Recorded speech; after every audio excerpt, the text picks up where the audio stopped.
Hi guys, welcome back. So this is an unusual video for what I'm usually doing. I usually don't cover political events or stuff like that, but this is a subject that's near and dear to my heart. So I'm going to try to keep this video as short as possible to just get the gist of it out there. So recently a guy called Ross Scott, which is the creator of, among many other things, the Freeman's Mind series, which is an awesome funny series that I highly recommend, recently published a movement to stop killing video games. Now, this movement was pretty much inspired in the wake of the shutdown of the Crew video game. Now, for those who don't know, the Crew was an Ubisoft published and developed video game, and recently it got shut down. Now, why is this important? People bought and paid money for the Crew, and the Crew basically had a single player campaign and a multiplayer mode like a lot of video games. Now, imagine the following situation. You bought and legally paid for a copy of the Crew. Ubisoft shut down the game, and if you try to open the video game itself, you're gonna get a message something like cannot connect to the server. Thank you for your support. This video game has been shut down. Now, this isn't exactly the message that I'm talking about, but it's basically the essence of what it means. Now, keep in mind this has a single player campaign. Okay, so this is very important to underline that, to underscore that.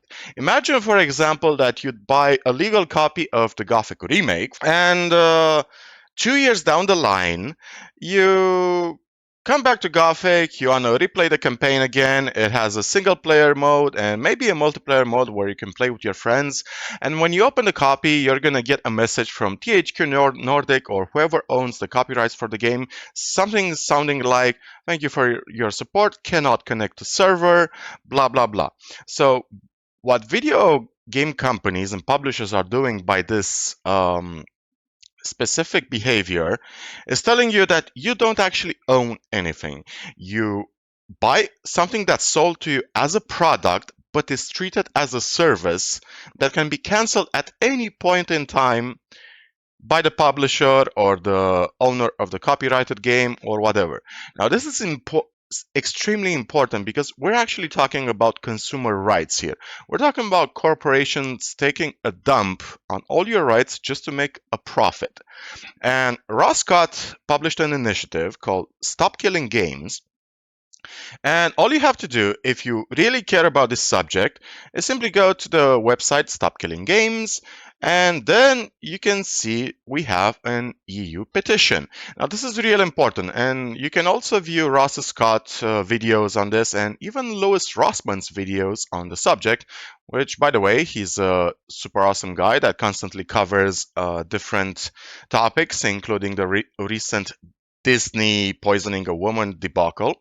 Unfortunately, when it comes to consumer rights, the United States, India, and China are countries that are pro corporate and anti consumer. So we basically have no foothold to actually pass any legislation in these countries as it is right now. Our only chance is the European Union, which actually has done quite a lot of good steps when it comes to consumer rights. Now, this means that only EU citizens can actually sign the petition, so we can get the ball rolling and get the machine of bureaucracy to roll its ponderous wheels to actually start writing legislation and taking an interest in this topic. And this is not just about video games, guys. This is about any piece of software. Yes, we are going to start with video games because we need to have a specific subject, but the broad ramifications over the long period of time is about any piece of software that you buy, but at the same time is going to be treated as a service to you. So you can buy it, but if the company decides that they want to stop you from connecting to a central server, you're not going to have access to that software you bought. So what companies are saying, we're going to sell you stuff as goods, but we're also going to add service costs on top. And at any point in the future, we can decide to pull the rug out from under you, and you're just going to give us money, and we're not going to give you anything in return. This is the equivalent of basically going to a store, buying a bunch of bananas or some fruits. And let's say you're not going to eat them for a couple of days. And on the third day, the store comes into your home, takes the bananas, and say, sorry, we're no longer allowed, or we're no longer selling fruits and bananas to people. And as such, the bananas you bought are no longer legally yours. I know might not be the best metaphor for what's happening right now, but it actually covers the corporate attitude in one sentence pretty well.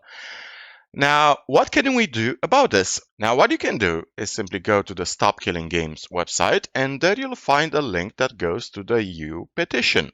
Now, this is very important, and this is something Ross Scott has also covered in his videos. You can select the country, your nationality. For example, let's say you're in Poland. You can read the privacy statement and the content of the citizens initiative, certify that I have not already supported, and fill the form. Now, the form is actually very, very easy to fill out. It actually takes less than a couple of minutes. Just write your name and you complete the CAPTCHA. You write your national identification number, which is the equivalent of a social security number for any country. It's basically your main document of identity. And that's pretty much it. And here you can actually see the threshold needed for every country to actually reach the required threshold for the EU to actually take us seriously. We need 1 million signatures. We are at slightly over a quarter of signatures collected so far, and the end of the collection period is 31st of July 2025. So we have less than a year to get this petition rolling.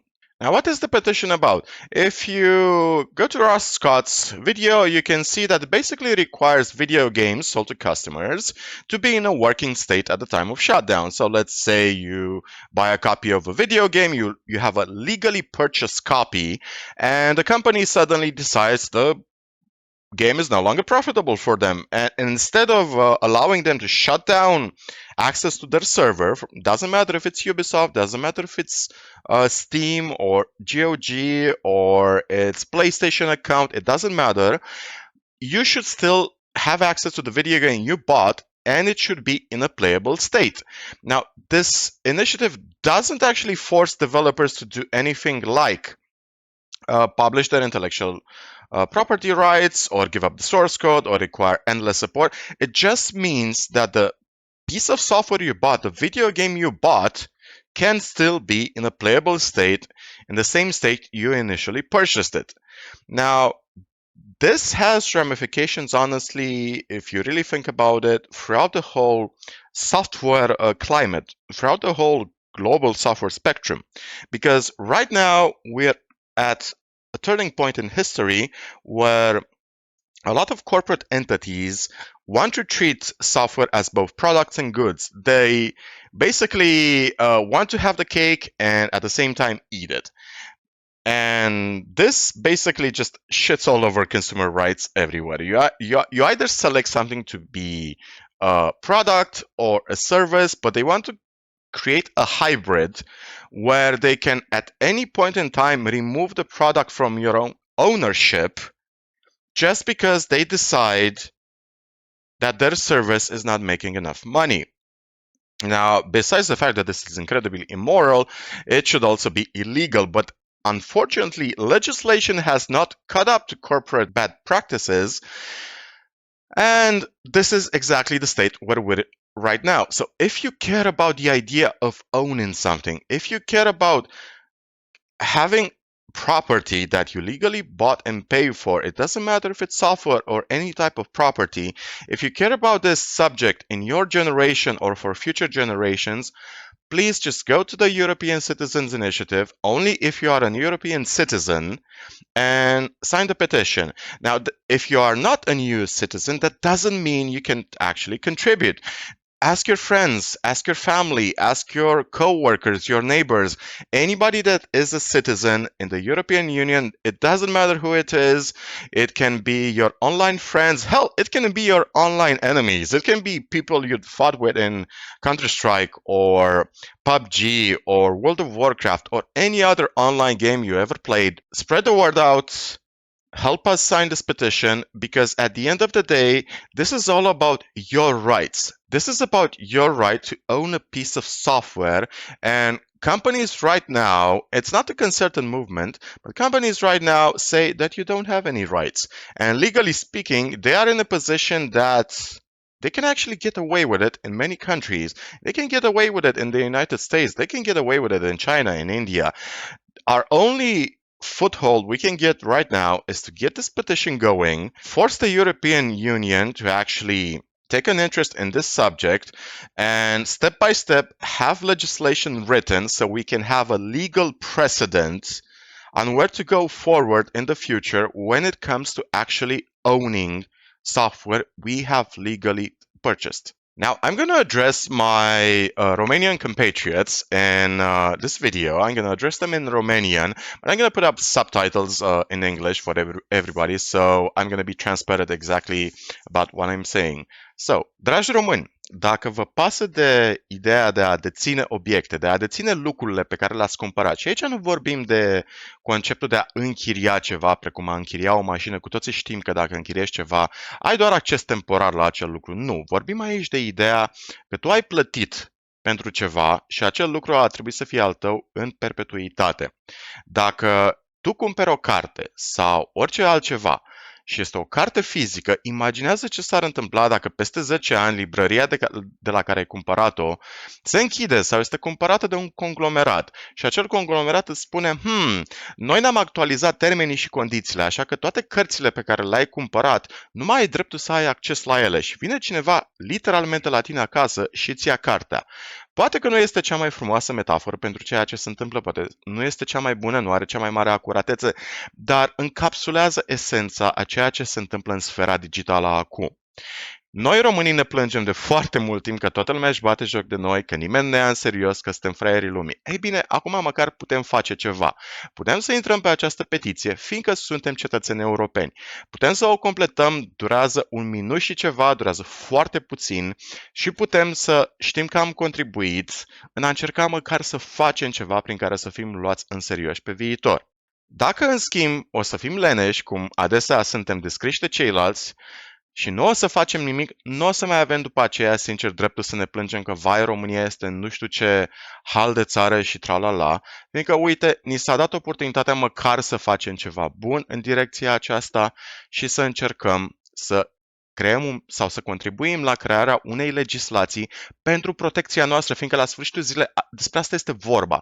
Este vorba de faptul că corporațiile încearcă de foarte mult timp și reușesc cu succes în toate fronturile să trateze tot ceea ce înseamnă bun digital și ca produs, dar în același timp și ca subscripție și ca ceva de închiriat. Și ei când zic nu mai ai dreptul să ai acces la acest produs pe care tu l-ai cumpărat și pe care l-ai cumpărat cu bunăvoință, crezând că va fi al tău pentru totdeauna, ei practic spun prin asta că tu nu mai ai drepturi. Ești un fraier.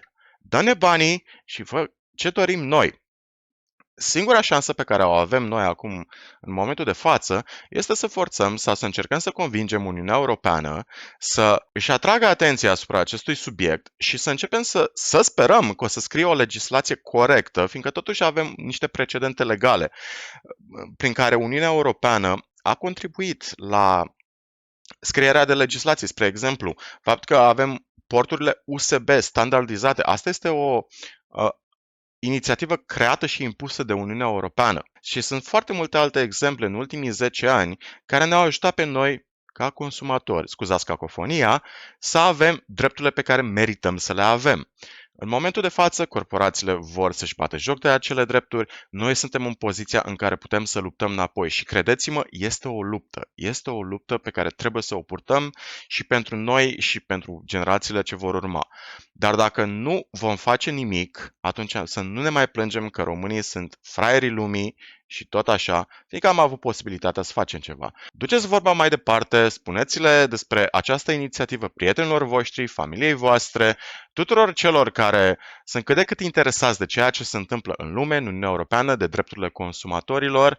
Vă rog să semnați petiția și peste un an să vedem în ce poziție ne aflăm ca să putem schimba ceva. Vă mulțumesc, sper să putem să dovedim lumii că nu suntem fraieri nimănui și ca să rămâneți la curent cu ceea ce se mai întâmplă, puteți să intrați pe canalul de YouTube al lui Ross Scott, se numește Accursed Farms. O să pun toate linkurile în descrierea videoului și să sperăm că vom reuși să strângem numărul necesar de semnături într-un an. Ar trebui să fie posibil, fiindcă totuși suntem ceva europeni pe continentul acesta, dar pentru asta trebuie să ducem vestea mai departe. Back to what I was saying, I'm gonna link all the videos I've referenced so far in my video description.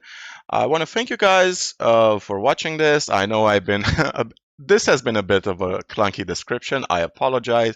I really hope we can get the word out to as many people as possible. I know that I have a small channel. I know only a few people actually watch it, but this isn't about me. This is about the idea of having the rights we deserve as citizens and as consumers. And trust me when I say this, if we get this legislation written, it will have a global impact because it will create a legal precedent for companies to respect the European Union legislation, and hopefully this will create a precedent to get the ball rolling in other countries like the United States. Thank you guys, see you next time, and remember, as always, the most important story in the world is your own. Cheers guys, and take care of yourselves.